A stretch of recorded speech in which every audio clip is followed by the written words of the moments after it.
köszöntök mindenkit.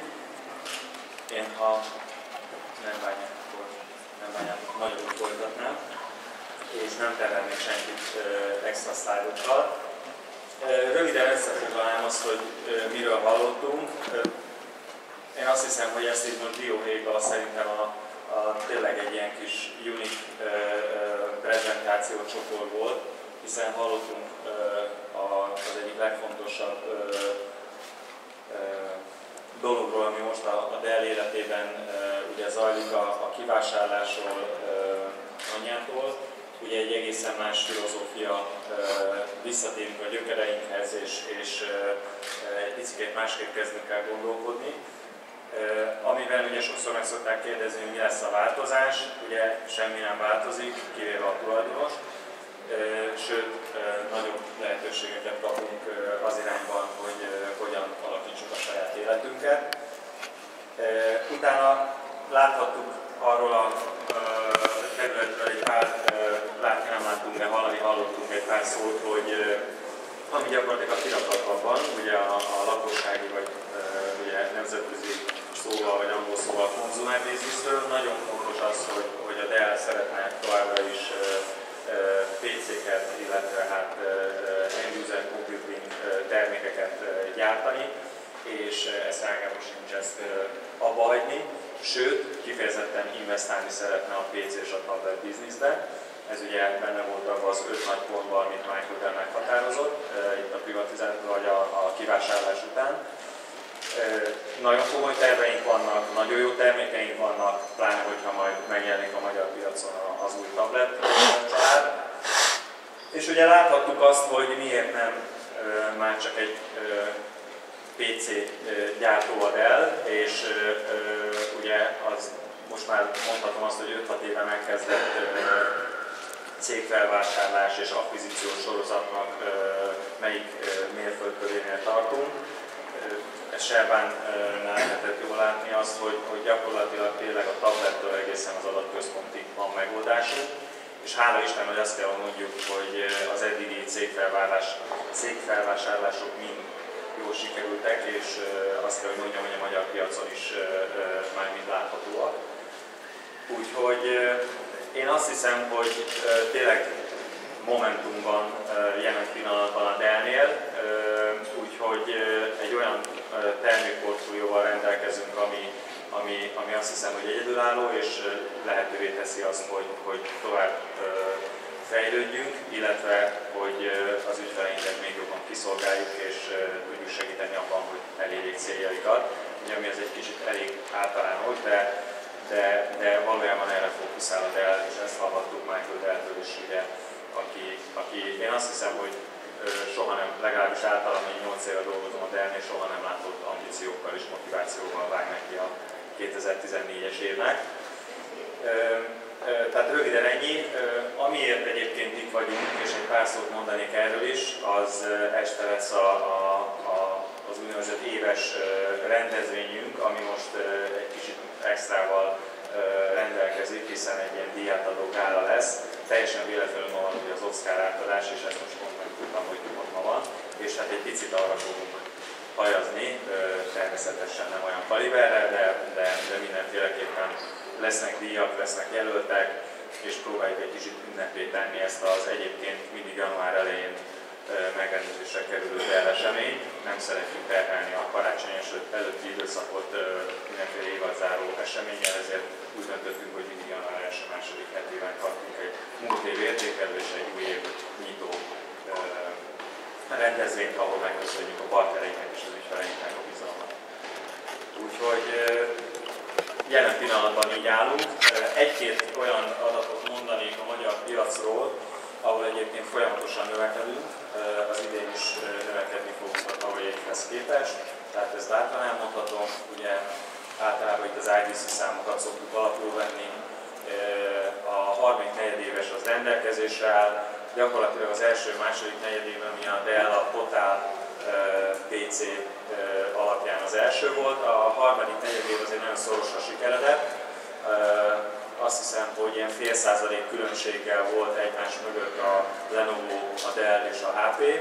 A Lenovo és a Dell növekedett, jelentősen, de 52%-ot, azt hiszem a Lenovo 30 valamennyit, a HP író-nyír csökkent, viszont gyakorlatilag fél százalék különbséggel ez a három cég értékesítette a legtöbb PC-t a harmadik negyedében. Ha az első, második, harmadik negyedévet nézzük, akkor a Dell az első. Továbbra is, nyilván ebben nincsenek benne a negyedik negyedéves adatok, nagyon sok beruházás volt, nagyon sok kormányzati projekt volt, mi is sokat nyertünk, de voltak más projektek is a piacon, úgyhogy kíváncsian várjuk. Minden esetre azt leszögeztetjük, hogy a Dellnek egy jó éve volt, és növekedett Magyarországon. Úgyhogy ez egyébként elmondható a régióról is, de az egyik húzó ország a régiónak, a Dell belül Magyarország.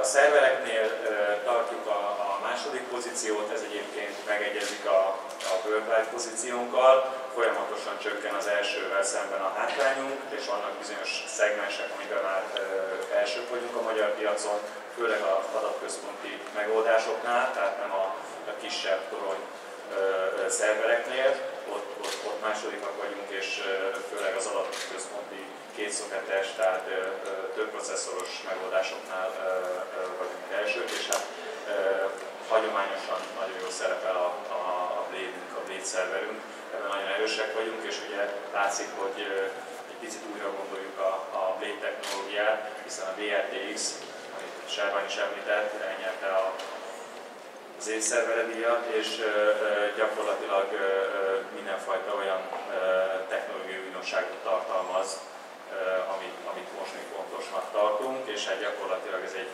kis Blade, amiben ugye benne van minden, a networking, tehát a hálózati megoldás, a adattárolás, illetve a szerver. Úgyhogy ettől függetlenül nagyon sok olyan apró kiegészítő van, ami teljesé teszi ugye ezt az end-to-end végponttól végpontig megoldást, és én azt hiszem, hogy minden szegmensben versenyképesek vagyunk ma Magyarországon, nyilván van, ahol annak kapcsán, hogy egy pár éve vagyunk csak a piacon, még egy picikét, hogy mondjam, nem vagyunk benne a top 3-ban, de folyamatosan fejlődünk, és ez nagyon fontos, hogy ezek az új befektetések látványosan megtérüljenek. Úgyhogy én nem is rabolnám tovább az időt, hanem várjuk a kérdéseket. Nagyon szépen köszönjük, hogy eljöttetek, illetve eljöttek, és természetesen ezt is várom szeretetlen mindenkit. Köszönöm szépen! Visszamegyek és akkor. Elfelejtettem, amit nem szabad elfelejtenem, hogy a prezentációból mindenkinek személyre szabottan küldünk, tehát lesz egy ilyen kivonat, amit oda tudunk adni, úgyhogy ha bármi kérdés van azokkal kapcsolatban, azt el fogjuk küldeni. Köszönöm. Thank you, Tivadar. Thanks a lot. I hope it was interesting for you, all this overview. Please, this is the time for discussion. We would like to have a talk with you. Please don't hesitate to ask us any question that you have on your mind. Raise your hand, tell us who you are, and ask us questions. Thank you. Please. Hello, both HP and Dell is in the middle of great changes and transformation, but whereas HP seems to struggle to reinvent itself or find its new ways, Dell seems to be much more agile and successful. Do you see, I'm directing this question to Anja.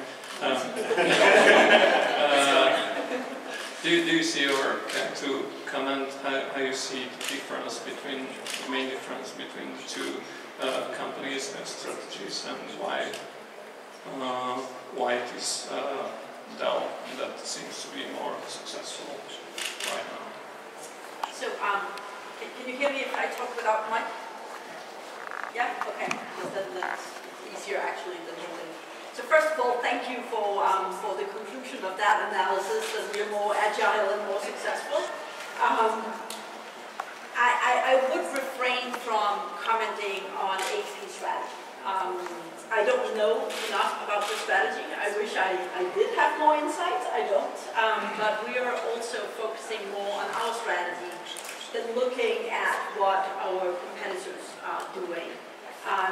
If you really look at from the beginning of Dell, we have done things differently. And that's what have done us and created a successful company. I think we're a very, very agile company and have always been a very, very agile company in the way we operate. The way that our teams are embracing change for the sake of customers, understanding what we need to do to serve our customers.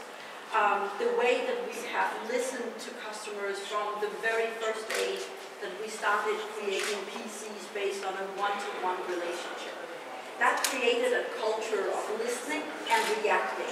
And I think that culture of listening, adapting, the need of change and reacting to that is just the core of the way that we operate. And I think that's what we use today to be able to keep transforming, accelerating that transformation today and becoming successful. As I said, we are far on that journey. I don't think it's a journey that is ever ending. We will be changing, just like our customers constantly need to adapt to the competitive environment they're in. And as Serban mentioned, there's just a lot of applicational needs that are changing. We've spoken about convergence in many, many years. Now there's more threats in terms of protections. All of these things that are happening are requiring us to listen, to adapt, and be able to support. So we're continuing that journey. Hopefully we will be more agile and more successful than others, but I do believe we have a culture of, even though we are indirect, of listening to customers and adapting.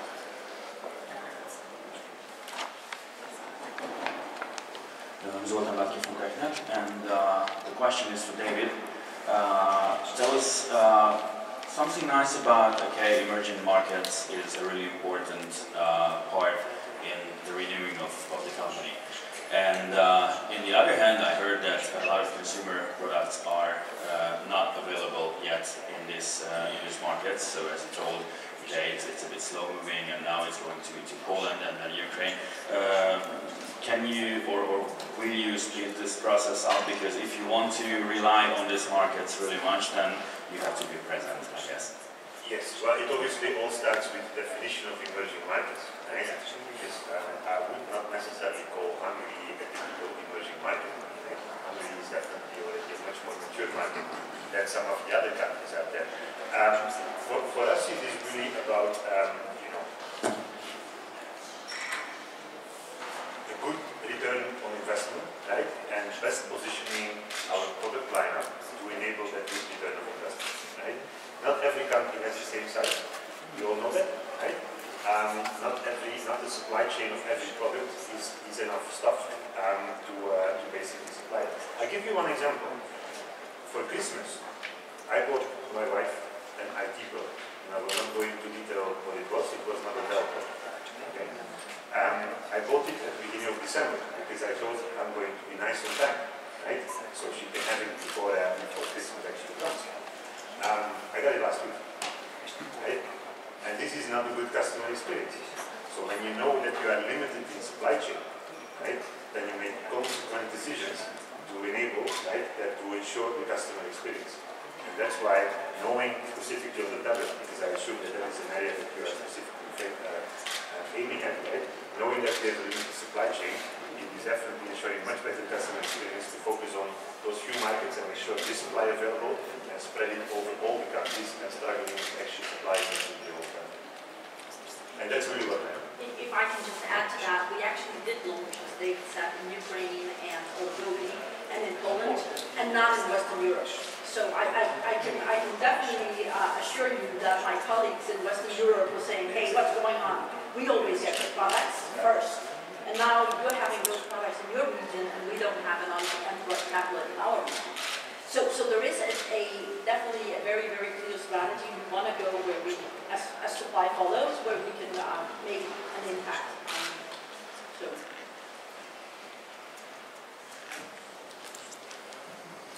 questions, please?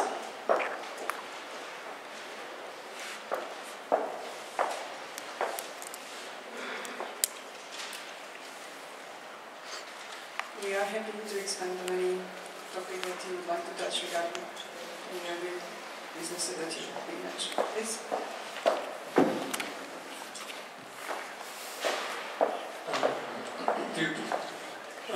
Intel yesterday launched this powered by Intel Cloud Solutions marketing campaign, and you are obviously a good friend with Intel. But when you launched the Vertex server, one of the main selling points is power efficiency. Do you guys maybe think about introducing ARM solutions or plan to introduce ARM solutions? Thank you for the question.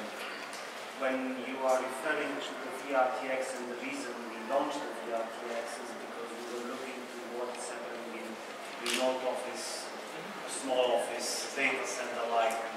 VRTX is a cluster in a box. It's practically the servers, the storage, the networking, all put together, ready to run either in a data center, either somewhere remotely where we don't have administrative capabilities. So it's a solution which is not managing by itself, but it allows the management from a remote distance, and it's also very, very silent. I attended a presentation last week when we delivered a demo of the solution, and the video projector was creating much more noise than 4 servers, 24 disks, and the switch put it together. Yeah? So it's at this kind of noise, let's say a discussion on the office noise level. Now, when you mention about other products which will be on our roadmap, when those will be ready to be launched, we will definitely inform. There were projects around. There were already some beta versions of those projects. And if you are looking in our past, I think that the first ARM server based was a Dell solution, somewhere in summer last year. But that project was not yet commercially launched as a standalone product. It was a test. It was a try to understand what will be the benefit of it and how those solutions will emerge. Yeah? So, from our perspective, focusing on a hardware perspective is less interesting than focusing on a workload perspective of a customer needs. So, a solution like like I showed you regarding eBay, that is based on Intel Xeon servers, so processors. So it's rather what the customer needs versus what technology is used. Okay, let me rephrase the question. Do you think that ARM solutions are viable alternatives on the server market to Intel's?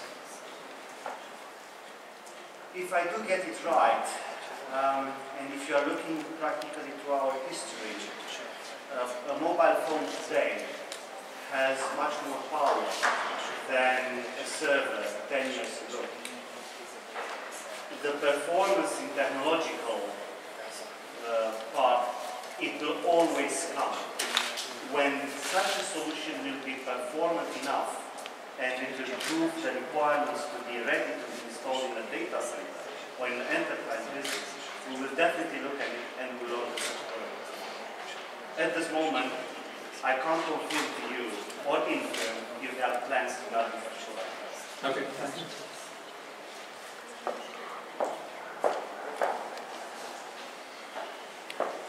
Any other questions?